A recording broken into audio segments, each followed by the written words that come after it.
guys, it's Ty and welcome back to my channel. So today I'm going to be doing a series review over the Greenbone Saga by Fonda Lee. And originally I wasn't planning on doing a series review over this because I feel like everybody has already talked about this, everybody has already raved about this series, and I didn't want to be just another person talking about it. But after finishing the series and find out that I too really love this series, I wanted to also talk about it because I have thoughts and I just wanted to get it out. So here we are. So I'm going to keep this series review spoiler free. I will primarily just be talking about the first book. I will touch on the other two books. I will just go over a few things such as the magic system, some characters, a little bit of the plot. I will then just tell you guys how I felt about the series overall, as far as like my ratings and things like that. And we will just go ahead and get started. So the first book in the series is Jade City, and the series overall is an Asian-inspired adult fantasy. It takes place on the island of Kikon in Janloon. And so as far as the magic system goes, it primarily focuses around this mineral called jade, and some people are born with the capabilities to put jade on, and it gives you like these supernatural abilities. And so people go to these academies where they are trained to wear jade safely, basically. And so they are trained in like 6 disciplines. And so the 6 disciplines are strength, steel, perception, light, channeling, and deflection. And so while you're at the academy learning, the people give you like jade so that you can wear it while you're training, and then when the kids aren't in school, they're not allowed to wear jade. And so when you graduate with whatever jade you have earned while you're in school. And so once you graduate, you're able to earn more jade if you win duels. So when you win a duel, you're able to take the jade from the person that you won your duel against. People who don't have the capabilities to wear jade, or if they put jade on and their body doesn't know what to do with it, or their body doesn't like receive it, those people are called stone eyes, and those people are looked down upon because they're seen less than, because if you can wear jade, you are seen as like upper class basically. And so like I said, those people are called stone eyes. They're looked down upon. And then there is this thing where you can actually wear too much jade, and it's essentially you're being overexposed to jade. People who experience like overexposure to jade are genuinely people who are wearing it and they haven't had the proper training for jade. And so if you are being overexposed to jade, you are experiencing things such as like a fever, sweating, high anxiety, paranoia. And if you are experiencing like an overexposure and it has gone untreated, you can develop something that's called the itches. And ew, nobody wants anything that's called the itches. And so to kind of like counteract that, they kind of developed in this world this thing that's called like SN1 or shine, and it has been used to like help treat green bones, as well as being sold on the black market, where people who aren't supposed to be wearing jade or hasn't been trained properly to wear jade, they take shine so that it helps with their jade tolerance. We'll come back to that later. So that's pretty much what is going on with the magic system. And so in Jade City, we're primarily following these 2 clans. So we have the No Peak clan and we have the Mountain clan. And so the main clan that we're following in Jade City is going to be the No Peak clan. And out of the No Peak clan, we're following 4 main siblings. Out of those 4 siblings, we're following 3 actual siblings, and then we have 1 that was kind of like adopted into that family. So out of the 3 main siblings out of the No Peak clan, we have the oldest brother, who is Landon, and he is considered the pillar of the clan, which is like the head person, the honcho, the top dog of the clan. And so Landon is like this really like level-headed guy. He makes all of the decisions. The top decisions usually go through the pillar. He's like the overseer. And out of his like siblings, he is the one that kind of like everybody looks up to. They kind of go to him. Like I said, everything goes through him. And he is like, to me, he kind of seems like he's the voice of reason out of his siblings. And then we have Hilo, who is the middle one. And he is the middle son, and he is what we would call the horn in the clan. And he is the one that's out on the streets with his sidekicks, who we would consider like the fists and the fingers. I believe it goes fingers, then the fist. And those are like different ranks within the clan.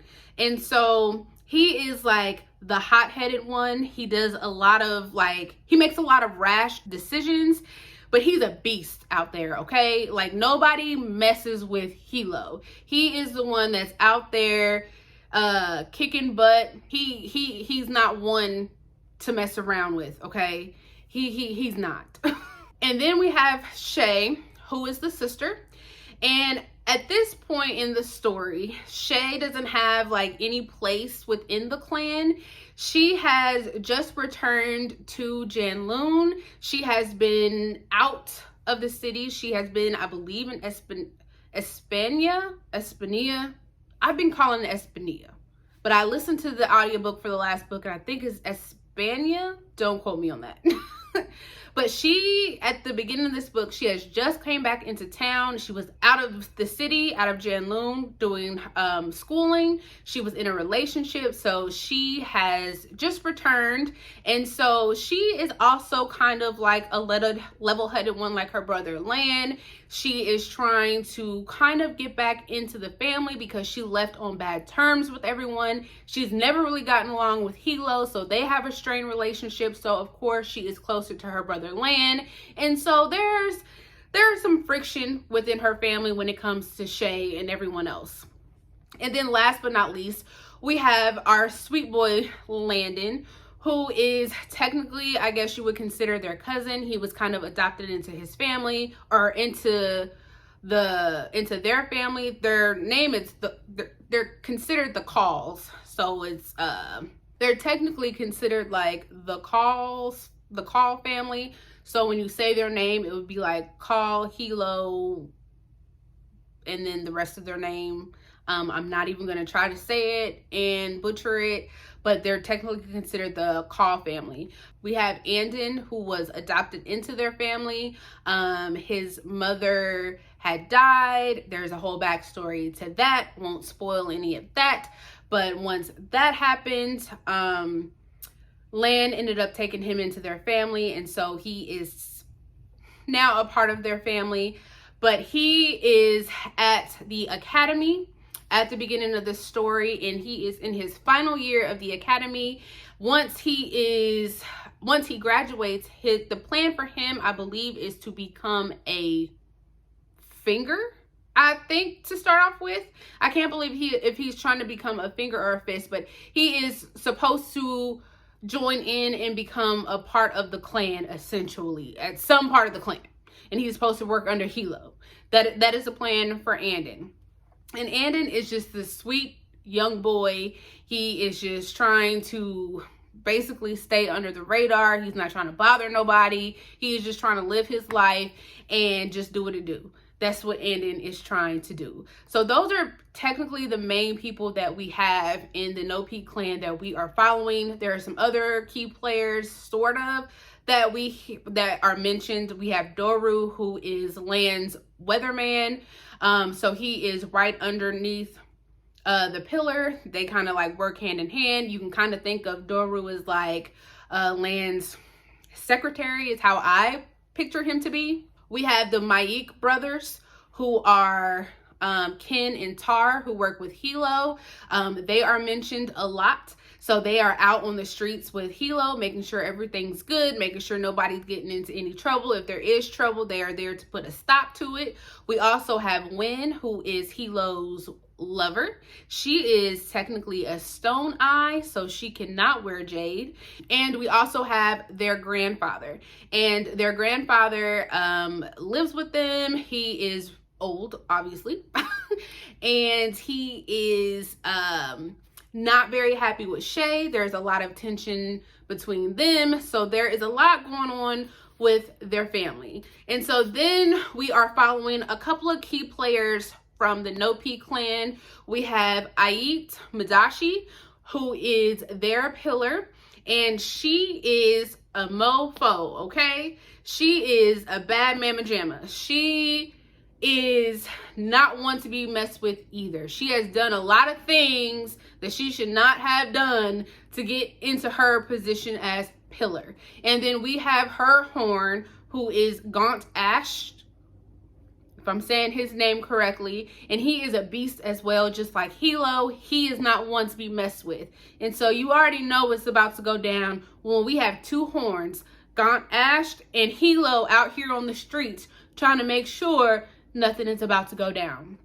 So with all that being said, the main plot of Jade City is that we have a death that takes place. Because of that death, the clan war pops off between the Mountain Clan and the No P clan. We have the No P clan trying to figure out who committed this murder. And we also, in the background, both of the clans are trying to control the production of jade, and they are trying to control the production of this SN1, aka Shine. Because of the production of Shine, and people can get it on the black market, it is causing a lot of people who should not be wearing jade, and that is not a good thing. So overall, that is what this story is about. There is a lot of things that goes down in this book. A lot of things amongst families, a lot of things amongst the clans. It's a lot of plotting and scheming. It's a lot of murder. It's a lot of things happening. This book is really good with the pacing. It's really good at like explaining things, because I think in a lot of like fantasy books, some people have a really hard time with like doing that info dumpy thing where they give you like a lot of information so that they can try to explain what is going on. But I think Fonda Lee does a really good job of just explaining it as the story is going on. It's not, to me, it's not, she doesn't do a lot of the info dumpy. Like, I'm just getting it as I'm going. And I loved this story. I loved the family dynamics between everybody in like the No P clan. And like I said, the whole series primarily follows the No P clan. That is who you're going to see. You see bits and pieces of the Mountain Clan. We get certain things that happen within the Mountain Clan, like how Jade Madashi got her position and things like that. But you're getting the story primarily from the No P clan. And the one thing that I really like about this is that nobody in this story is good. Technically, you shouldn't really be rooting for anybody, but nobody in this series is good. So really, we shouldn't be rooting for anybody because they're all terrible people. They're in a clan. Like, nobody is good. They're all out here killing everybody. Nobody is good, but I really like this. The pacing was good. The story was good. I liked the characters. I liked where this was heading going into the second book. I ended up rating Jade City a 5 stars. So going into Jade War, this book definitely slowed down as far as like the pacing goes between Jade City and Jade War. I feel like it wasn't as much action between this book and Jade City, but there is still a lot going on in this one. You can definitely tell that things were being set up in this book for a lot to go down in the final book. What I really liked about this one is that in Jade City, That book primarily took place in the city of Janloon. In this one, we got to travel outside of Janloon and we got to go to Espania. We got to learn a lot more about this world as a whole. We also got to see the women play a much bigger role in this story. We got to see Shay do a lot of things in this story. We got to see Wynn, who I briefly mentioned a little bit ago, who is Hilo's lover. Wynn and Shay got together and did some things. We got to see Aid Madashi put a lot of pieces together. So we really got to see the women shine a lot. Would I have liked to see it a little bit more? Yeah, maybe. But we did get to see them do just as much as the men. And like I said, we did get to learn a lot, and I just liked being in two different places instead of just staying in the city of Janloon. But like I said, it is a lot slower. One of the comments that I will make is that if you are somebody that felt lukewarm about Jade City, you probably won't like this one if you made it to this one, because like I said, and I feel like a lot of people who have read this one kind of felt like the same thing. This isn't, by no means is this a bad book. It's just a little bit slower. There were definitely moments, especially towards the end, when Hilo got activated, but can't say anything about that, when this picked up. But it is just a tad bit slower, still interesting, still a lot of stuff happened, all important stuff, all things that you need to notate and keep in the back of your mind, because it all is going to come back again. But I ended up giving this one a 4 stars just because of the slowness and the pacing. It just took me a little bit longer to get through this one than it did for Jade City. Then we get to Jade Legacy, and shit hits the fan. Oh my god. This book had me on the edge of my seat. This was like one of those books that just had tension because you knew something was gonna happen. And I think I knew something was gonna happen because I had seen everybody else reacting to this when they were reading it. So I was like, I don't know when something's gonna happen, but I know something's gonna happen because everybody said something was gonna happen. And boy, when it happened, it was happening. So this was fantastic. I'm just gonna tell you now, I gave it a 5 stars. This was great. There were like slow moments. I still think the pacing was a little off for me because there were like slower moments, and then there would be like fast moments, and then like slow moments, and then like fast moments. But it was still so good because everything paid off in this book. And my biggest thing with this is that everybody had a role to play. Every single character had something important to do in this story. They had something to say, something to do, something that benefited or did something throughout this story in this plot that had something, they had a role to play. Okay? And I really like that. I really like that Fonda Lee gave everybody something to do. Nobody was just there to be there. Everybody had something to contribute to this story. Overall, I think that what I didn't realize in like book 2, there are some time jumps. This series spans a lot of time. This book jumps a lot of time. So much time. And you get to see a lot of time pass. So be aware of that going into the series as a whole. There are some time jumps. And I don't think I've read a series that have had so many time jumps like this one. And I wasn't prepared for that. It's not necessarily a problem, but by the end of this, I actually appreciated it because I liked being able to see as much as I saw with all of these characters and how much time we actually got with all of them and how we got to see all of them grow. I really enjoyed it by the end, but at certain parts, it was a little bit jarring with how much time had actually passed. I mean, overall, if you couldn't tell, like, as a whole, I really, really, really, really enjoyed the series. I liked, for the most part, all of the characters, even shifting between No Peak Clan and the Mountain Clan. I just felt like everybody had a part to play. Like I said, nobody in this book is good. They're not meant to be good. They're not supposed to be good. Everybody's morally gray. And that was the purpose of this. And I just like how everybody's motivations were different for what they were doing. Nobody was ashamed for the decisions that they were making, and everybody had a different reason for making the decisions that they were making. It all made sense for those characters, and I really enjoyed that. I like seeing the family dynamics between both, because there were some issues in the Mountain Clan and the things that Madashi was doing, and there were some issues within the No Peak Clan, and siblings not getting along, they're fighting, and we had some marital issues.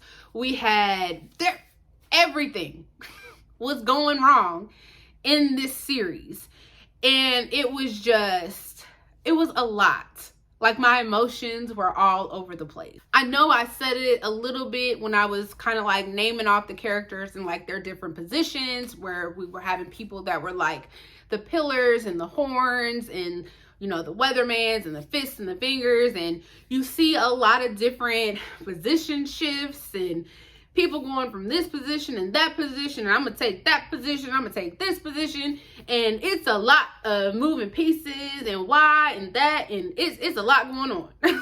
And I just liked all of that. I liked all the politics. Out of all of this, there was only one character, even though I just said it, but there was only one character who I did not like at all. I wish I could tell you, but I'm pretty sure you could probably figure it out who I did not like, because nobody seemed to like this person.